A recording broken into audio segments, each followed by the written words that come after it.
Hi, my name is Lily and welcome back to my channel. Today I'm going to be talking to you about 10 of my absolute favourite books of all time.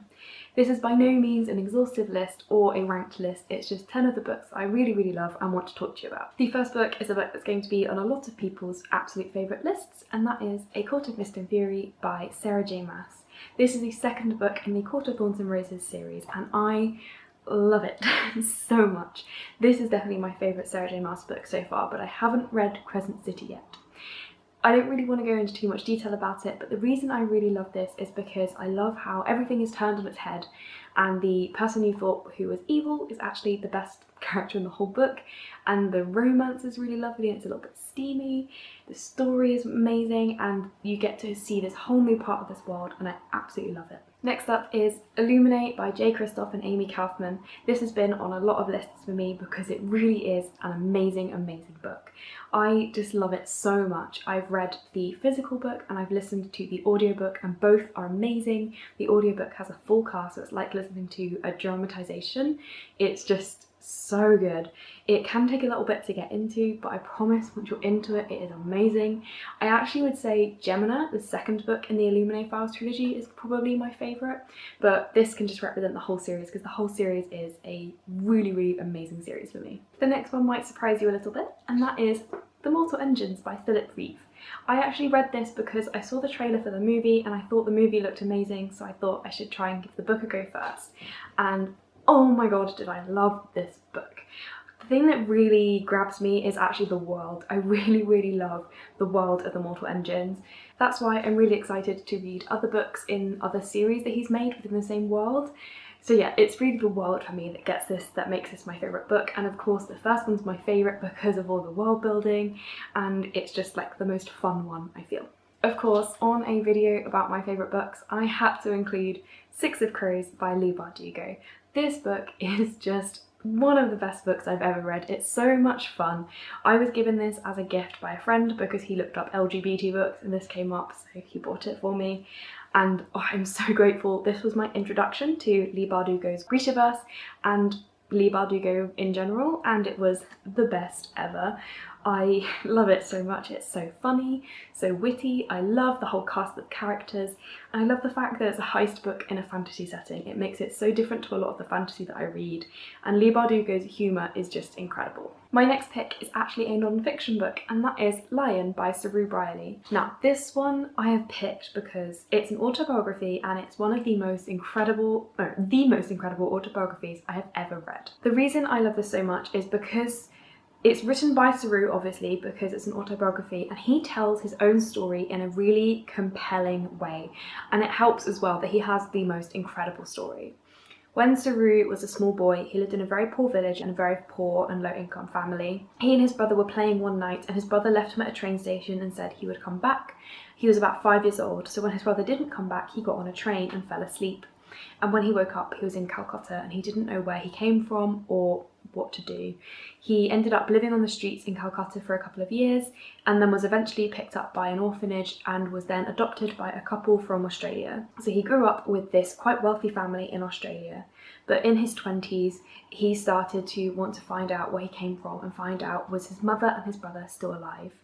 So he then decides the way to do this is he gets on Google Maps and he finds Calcutta and he draws a radius of how far he thought that he could have travelled given the time he thought he was on the train, and he just takes it by going along the train tracks on Google Maps and spends months doing that, trying to find the place that he thought he got on the train.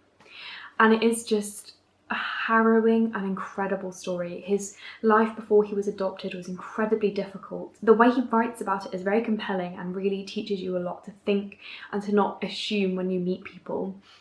And then his journey to find his family again is just so incredible, and it just really shows his conviction and his determination, and it's just, his writing is amazing. This is one of the most well-written autobiographies I have ever read.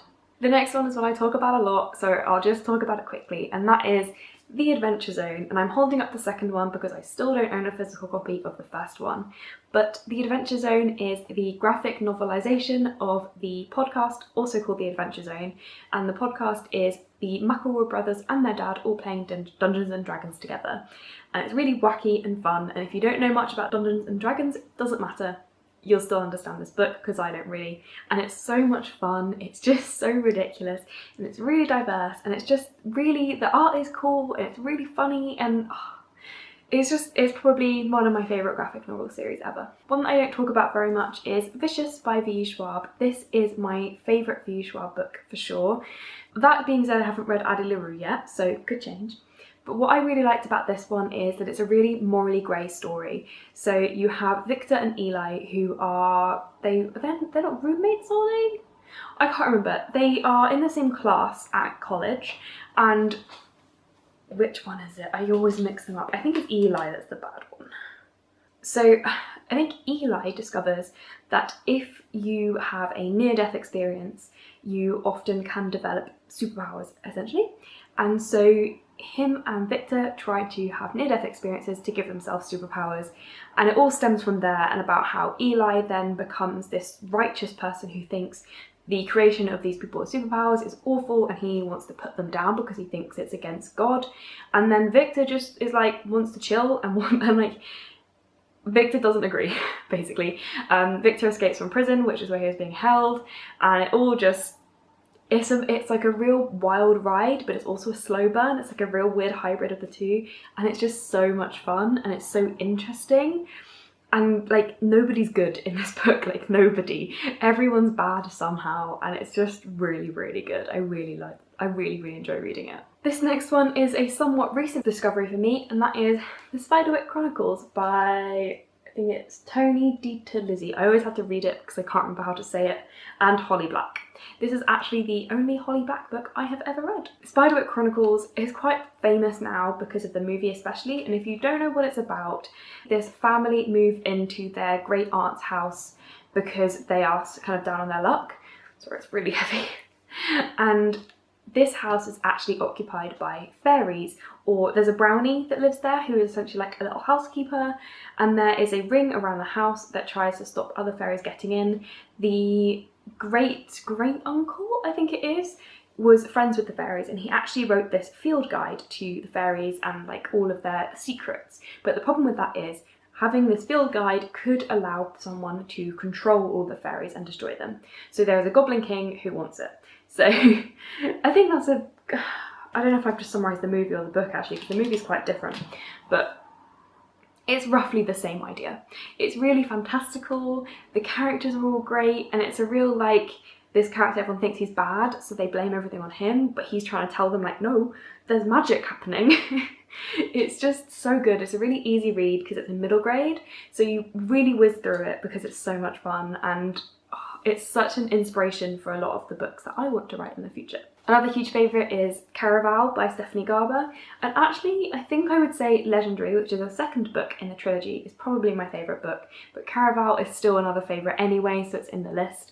Caraval is about Caraval, the kind of like carnival festival thing. Caraval is a event where people have to do a task to win a prize, which is kind of vague, but it changes every year. The year that this one takes place in is the first Caraval after a couple of years, I think, because someone died at the previous Caraval. Can't remember. I'm really bad. I haven't read the first one in a long time now.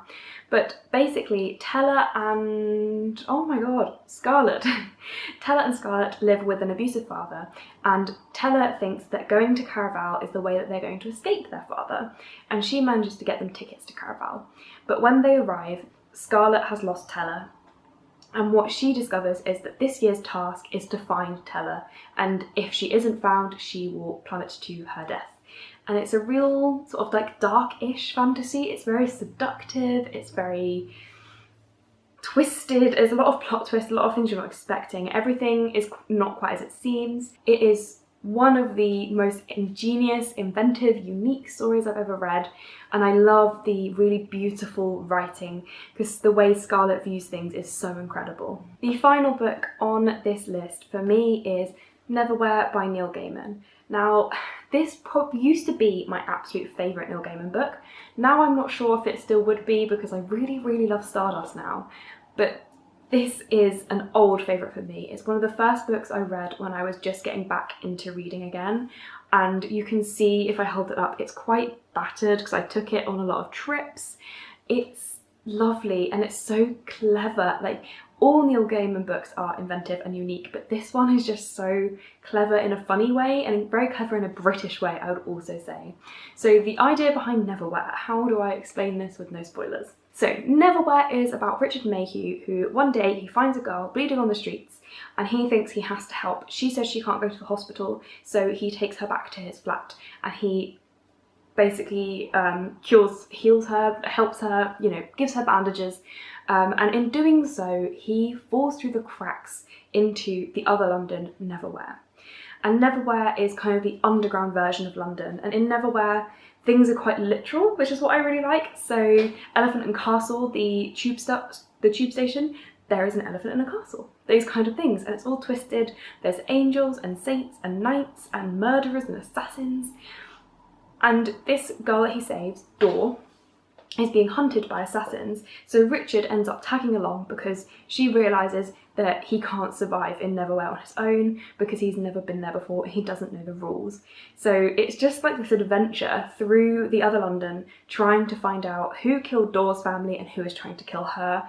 And it's the plot twists. My god, the plot twists, they are so good, and it's such a clever book and it's just so underappreciated. Like, so many other Neil Gaiman books have so much more hype, but this one needs more hype. I love it so much, so much. Those are 10 of my absolute all-time favourite books.